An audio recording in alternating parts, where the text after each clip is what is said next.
Welcome to my channel. நம்ம இப்போ இந்த வீடியோவில் வந்து நம்ம ஆதார் கார்டையும் பேன் கார்டையும் லிங்க் பண்ணியிருக்கோமா, அதை வந்து எப்படி செக் பண்ணி பார்க்கணுங்கிறது தான் இந்த வீடியோவில் பார்க்க போகிறோம். ஃபஸ்ட்டு என்ன பண்ணணும்னா, எல்லோரும் கூகுள் பேஜுக்கு போகுங்க. கூகுளில் போய் இ-ஃபில்லிங்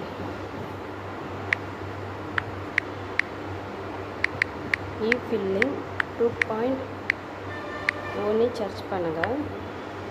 சர்ச் பண்ணும்போது இந்த மாதிரி ஒரு பேஜ் ஓப்பன் ஆகும். இதில் வந்து இன்கம் டேக்ஸ் டிபார்ட்மெண்ட் இருக்குல்ல, இதை கிளிக் பண்ணுங்கள்.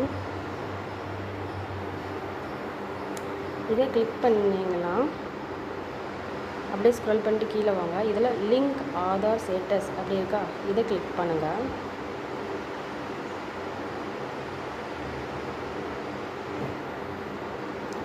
இதில் வந்து லிங்க் ஆதார் ஸ்டேட்டஸை கிளிக் பண்ணேன்னா இந்த மாதிரி தான் ஒரு பேஜ் ஓப்பன் ஆகும். இதில் வந்து பேன் ஆதார் நம்பர் ரெண்டையும் கொடுத்துட்டு